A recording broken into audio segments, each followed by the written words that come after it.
Hi guys. So this is what I do when I am putting fresh barn litter around trees. I will put it in a box.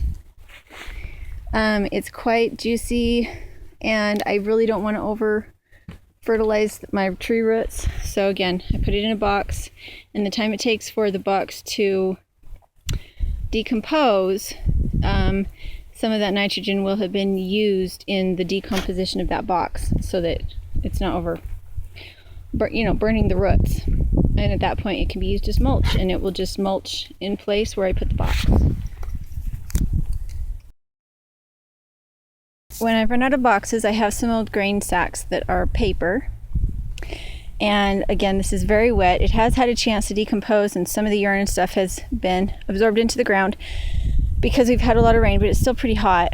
So I put down all these paper grain bags to absorb some of the nitrogen before it gets soaked down into the bottom of the plant. I do not have the mulch. I will not have the mulch right up on the plant.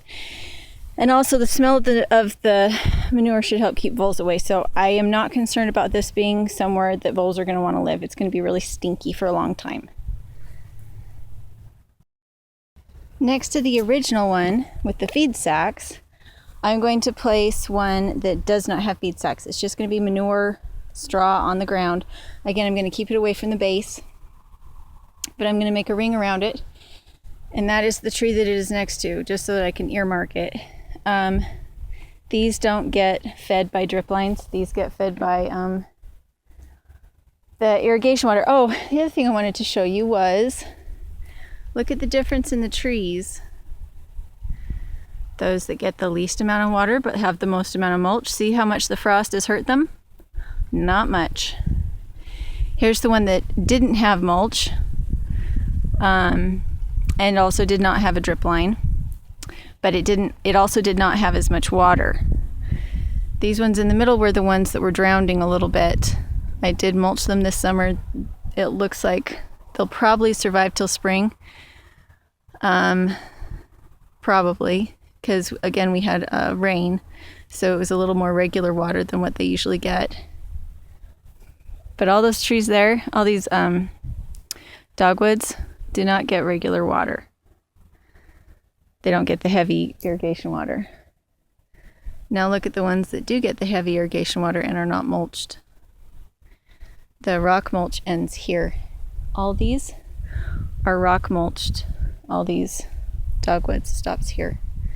All those not rock mulched. Interesting. Out here, I have run out of rabbit manure, and since I just planted the spearmint and the strawberries, I have to have some fertilizer out here because there's no fertilizer in this soil. So what I've got is the original wood mulch, which has no manure. It's just chips. And on top of that, I'm taking old bedding and keeping it away from the plants, putting it on top of the mulch, and that way the high nitrogen will help the bacteria eat the wood chips. The wood chips will keep the roots from being burned, and it will all mulch it lightly. Not a lot, but lightly. It'll break down pretty good by spring. Kind of mention what I would do differently. Not on this part so much, but on over here you can see the big cracks in the sides of the swale.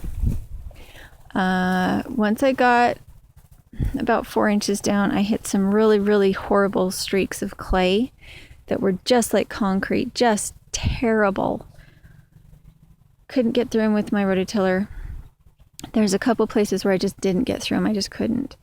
And so I did my best to bank them up on the side and kind of fudge a little bit. So what I wish I had done differently is I wish that I had dug all the way down, gotten past the clay, and then taken some old bedding or some of the manure bark mulch and rototilled it in.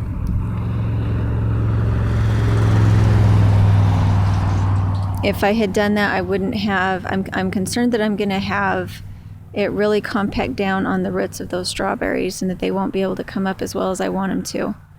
because you can see the cracks, and I just watered it, and yet there's those cracks. So if I do this again, if this turns out to be somewhat successful, or at least more successful than what I've done in the past, I will come out, I will dig it deeper, and then I will rototill in a significant amount of organic materials directly into the bottom once I have the sides built up, and that's what I would do differently.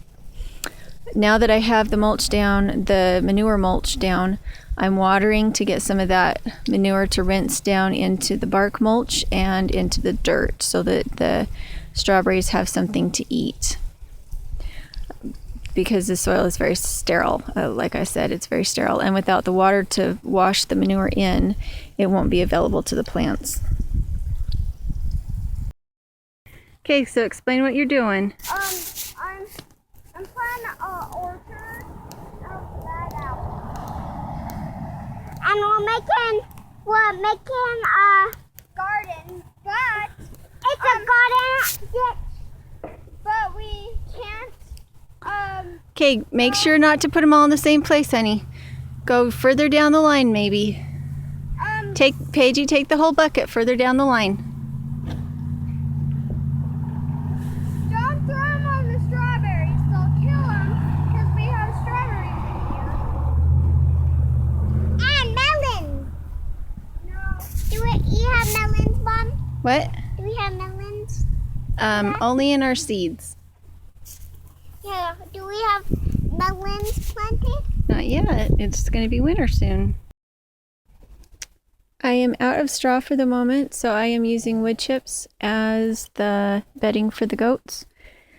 And hopefully they don't mind it. I've left the back part undone because it took me all day just to get this part cleaned out. So we'll wait to do the back. It's dry because it hasn't been rained on, so it won't bother them.